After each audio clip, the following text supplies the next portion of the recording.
Olá, alunos! Aqui é a Prof. Neia. Eu espero que vocês estejam todos bem, se cuidando, se alimentando direitinho, bebendo muita água, né? E então vamos para a aula de história de hoje. Nós vamos começar nossa aula no livro digital hoje, corrigindo as atividades que a Prof. passou para vocês realizarem na aula anterior, certo? As atividades da página 39. Então, confere lá, coloca um certinho se você acertou, para deixar bem organizado e correto as suas atividades, tá bom? E tirar suas dúvidas também, né? Então, a questão de número 1 estava pedindo para vocês: como os indígenas obtinham seus alimentos? Preencha os quadrinhos de acordo com a legenda. Então, nós temos aqui a legenda: N, alimento coletado diretamente da natureza, e C, para o alimento obtido por meio do cultivo, do plantio, certo? Então, corrigindo, deveria ficar assim. Para o primeiro alimento, que é o palmito, nós vamos colocar N, coletado diretamente da natureza. Assim também para o amendoim, para o peixe.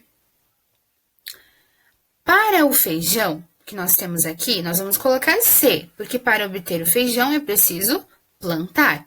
Assim também hoje em dia acontece com o amendoim, mas naquela época ele era coletado, cultivado diretamente, diretamente da natureza, certo? Depois nós temos aqui o milho, que é obtido por meio do cultivo. Para ter o milho precisamos plantar. O caju, que é coletado diretamente da natureza. A mandioca, coletado, alimento obtido por meio do cultivo, letra C. E a goiaba, que é um alimento coletado diretamente da natureza. Então, naquela época que eles viviam, ainda tinham-se muitas árvores frutíferas e alimentos que se podia obter da natureza, né? Diferente de hoje, onde nós temos bem poucos alimentos que nós podemos retirar. Se nós quisermos, nós temos que plantar, né? Ou seja, por meio do cultivo. A questão de número 2 está perguntando quais os alimentos consumidos pelos indígenas fazem parte da sua alimentação. Como a prof colocou na explicação do vídeo passado, essa é uma resposta pessoal. Eu, por exemplo, fazem parte da minha alimentação a mandioca, o caju, o milho, o amendoim e o peixe. Ah, e o feijão também, né? Que não pode faltar na nossa mesa. Então, eu tenho certeza que vocês também anotaram muitos desses alimentos aqui. A questão de número 3 fala o seguinte: a técnica usada pelos indígenas para preparar alimentos é parecida com a maneira como a sua família costuma cozinhar? Por quê? Alguém aqui cozinha. Como cozinhavam os indígenas? Acredito que não, né? Aqui tá como resposta pessoal, mas eu acredito que não. Por quê?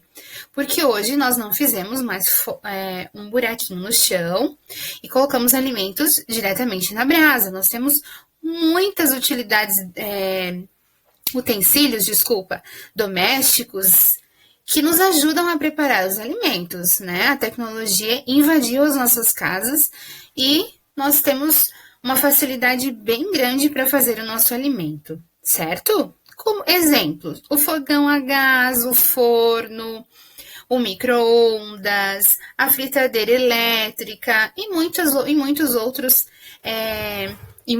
formas de produzirmos os nossos alimentos do dia a dia, né? Cozinhar. O desafio da abertura. A comida favorita de Beto é típica da região norte do país. O nome dela começa com chá e tem o final de barril. Volte à abertura e descubra a resposta. Vocês descobriram, né? Então, confere aí. É chã barril. É isso mesmo que vocês descobriram? Muito bem. Então, vamos para o nosso próximo assunto, ok? O nosso tema 2 do nosso livro de história é a alimentação brasileira. Então, como a prof comentou na aula passada, a nossa culinária brasileira, ela recebeu a influência, ou seja, nós pegamos um pouquinho de cada povo que veio migrar para o nosso país. Nós pegamos um pouquinho dos africanos, dos portugueses, dos italianos, dos alemães e até dos japoneses. E outras, né, outras culturas alimentares que fazem parte da nossa alimentação e que não estão descritas aqui por nós, né, os italianos. Muitos povos que foram vindo para cá e que introduziram a alimentação deles e nós gostamos e agora faz parte da nossa alimentação também, tá? Vamos lá então. Gente, e interessante de estudar essa questão é que o encontro de todas essas influências alimentares proporcionou adaptação, né?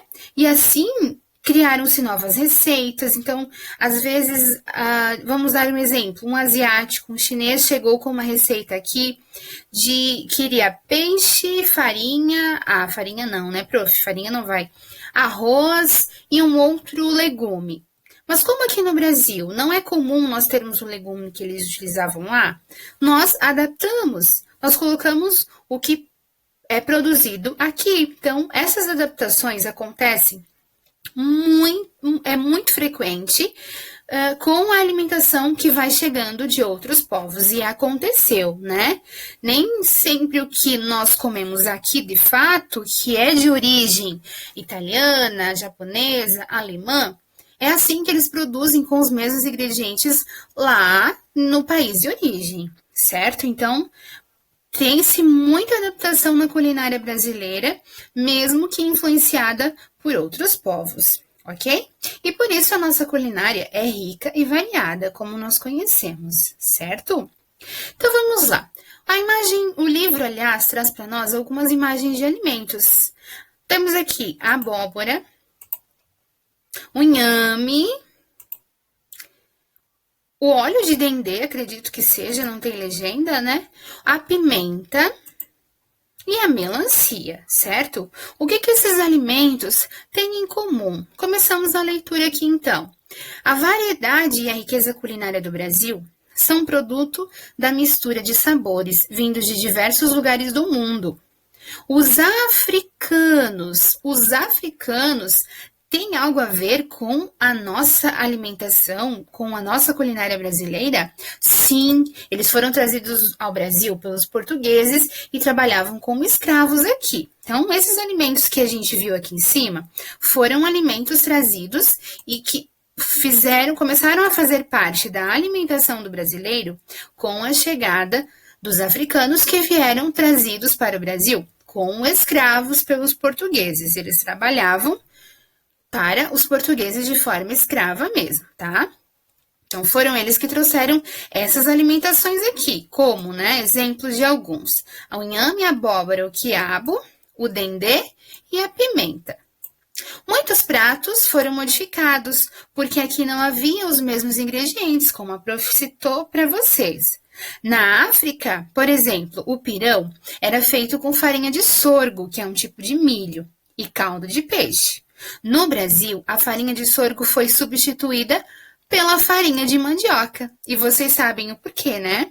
A mandioca é um dos principais alimentos dos indígenas. É eles quem começaram a cultivar e viram a possibilidade de consumirmos mandioca. Porque vocês sabiam que existe a mandioca mansa e a mandioca brava? Eu até separei aqui para a gente conhecer, ó.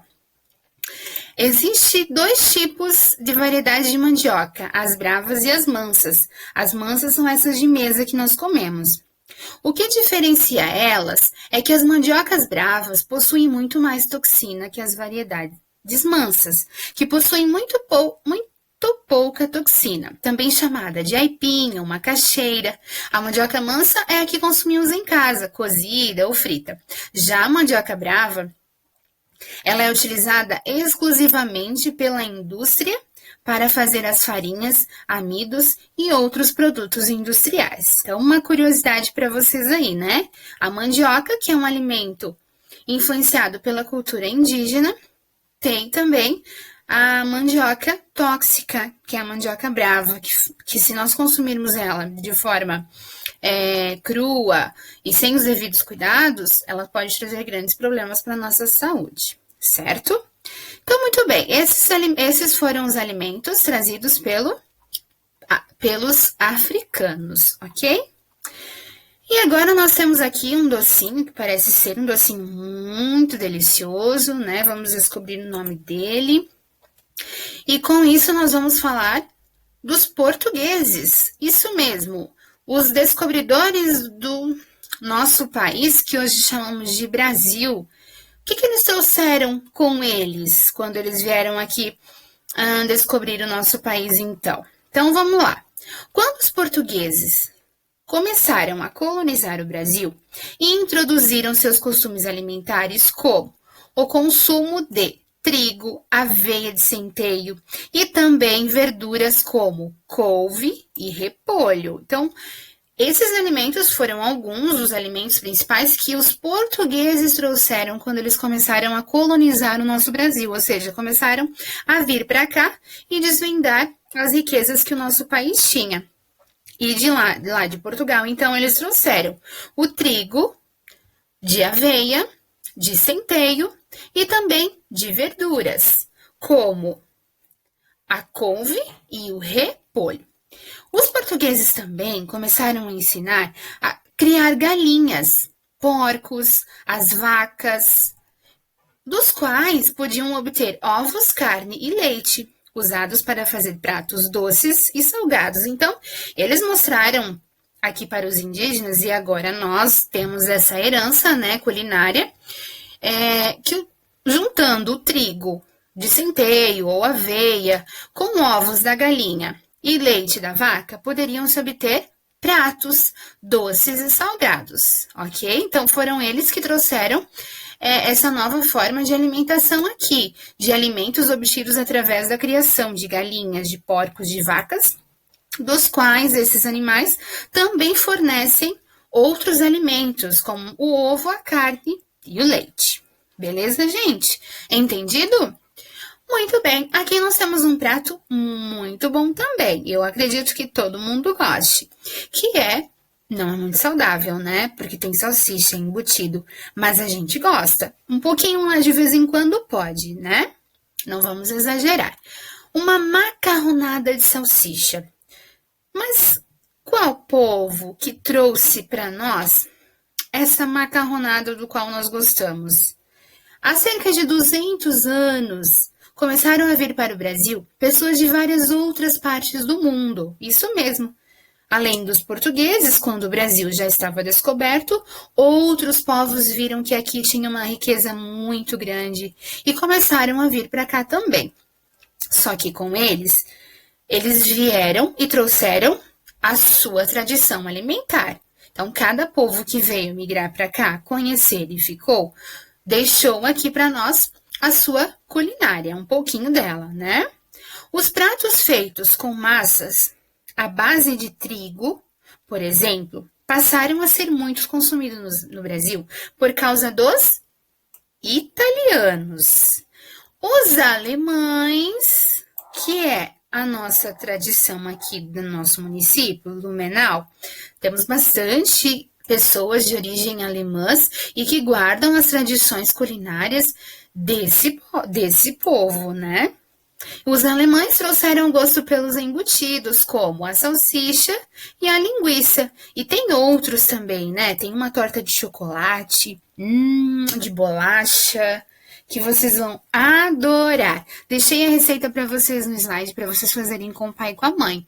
É um alimento, ou seja, uma receita de tradição alemã. Deixei para vocês também um vídeo para vocês conhecerem como é a alimentação dos povos, das pessoas, da população alemã, lá da Alemanha mesmo, para vocês compararem, porque eu sei que vocês conhecem bastante a gastronomia de alguns lugares aqui que tem tradição alemã, e que lá na Alemanha talvez seja um pouquinho diferente, e tem um top 10 para vocês verem quais são os alimentos mais consumidos lá, até para a gente comparar e contextualizar com a alimentação das pessoas daqui, né? Que nós somos considerados, o nosso município de Blumenau é considerado um dos maiores que contém a tradição alemã, né? Muito bem. Aí vocês verificam lá no vídeo que a prof deixou para vocês, tá? Os japoneses também deixaram a sua influência. Eles trouxeram pratos como o sushi, o sashimi e o temaki. Quem gosta de comida japonesa já vai sabendo o que a Pro tá falando, né? Agora, para nós, uma curiosidade. Você sabia que uma das versões sobre a origem do pastel, que é um alimento que a gente gosta bastante também, né? Diz que esse alimento era uma adaptação dos rolinhos primavera chineses. Vocês já viram? Deixei aqui separado para vocês verem, ó. Um rolinho primavera. Esse é um alimento tradicional chinês e diz a história que o nosso tradicional pastel foi uma adaptação dos rolinhos primavera chineses. Foi inventado por imigrantes chineses que viviam em São Paulo no fim do século XIX. Contudo, foram os japoneses que popularizaram a produção e o consumo do pastel, abrindo pastelarias em vários lugares do Brasil a partir do final dos anos de 1940. Que legal, né? Eu juro para vocês que antes de saber essa informação, eu imaginava que quem popularizou, quem trouxe o pastel para nós, brasileiros, foram os italianos. Mas eu estava enganada, né? Não foi eles. Foram os japoneses que conseguiram dar um jeitinho de fazer um pastel tipicamente brasileiro a partir de um exemplo dos rolinhos, que é rolinhos primavera, né? Isso mesmo. Muito bem, aqui está. Então, tem mais imagens? Ah, tem. Alimentos japoneses, né? Para quem curte, para quem gosta. Isso é bom. Muito bem. Seguimos, então, para a próxima página. Vamos lá. Vamos voltar um pouquinho, que pulou as atividades que a prof ia explicar para vocês. Tá aqui. Então, referente à alimentação brasileira, esses povos que nós comentamos, vocês irão responder. Observe o que Maiara e sua mãe comem no almoço. Então, vocês vão observar os alimentos que elas estão consumindo no almoço, certo? E aí, vocês farão o quê? Letra A.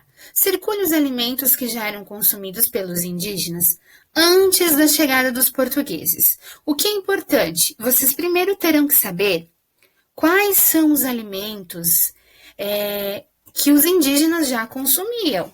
Então, onde vocês vão conseguir essas informações? Lá nas atividades onde a gente já comentou, certo?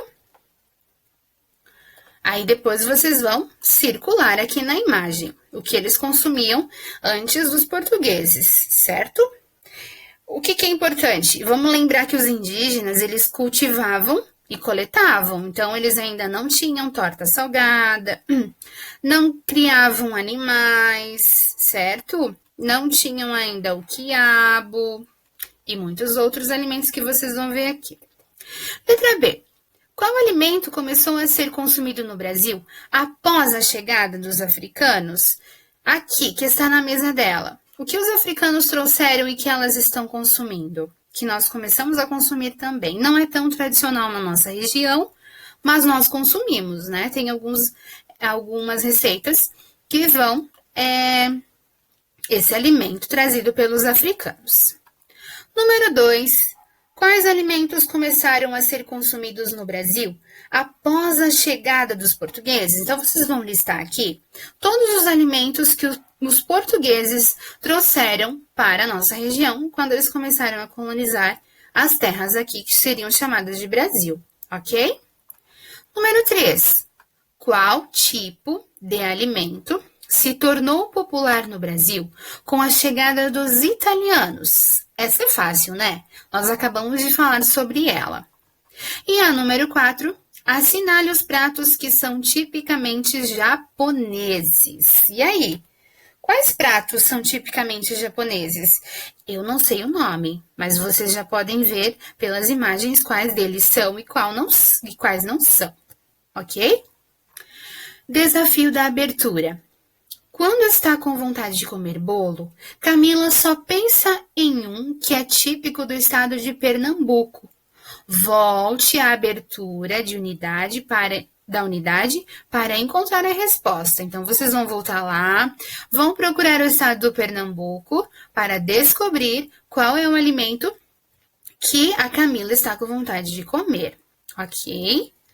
Seguimos adiante, agora sim, o nosso tema 3. E o nosso tema 3 é pratos típicos do Brasil.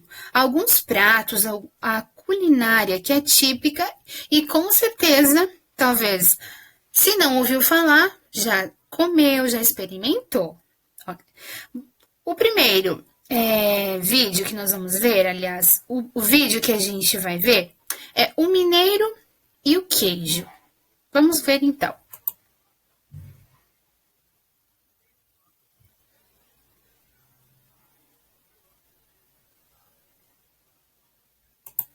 Não vai rodar? Foi.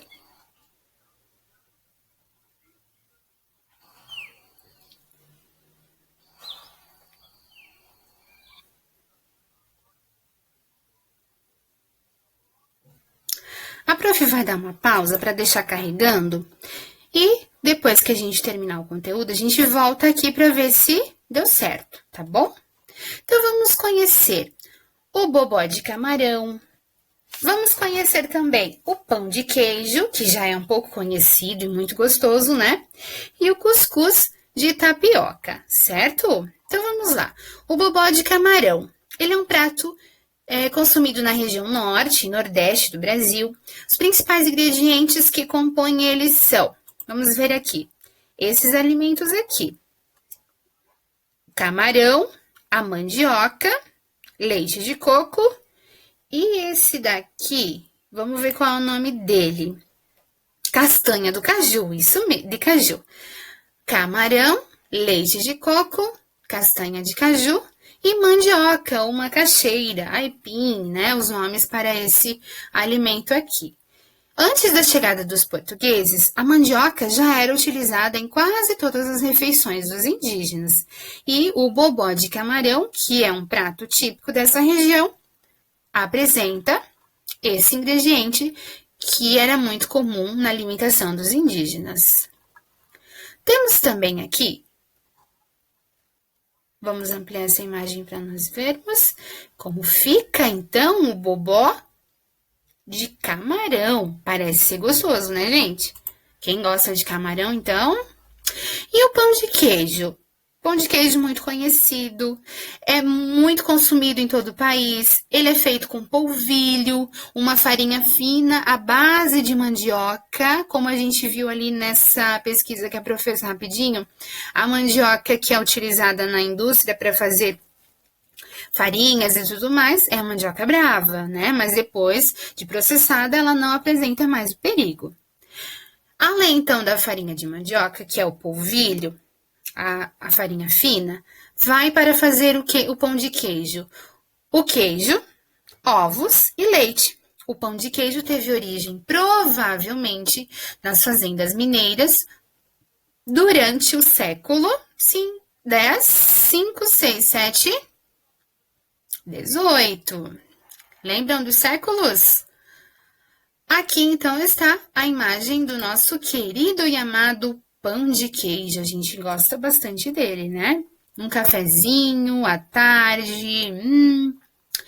E o cuscuz de tapioca? Alguém conhece?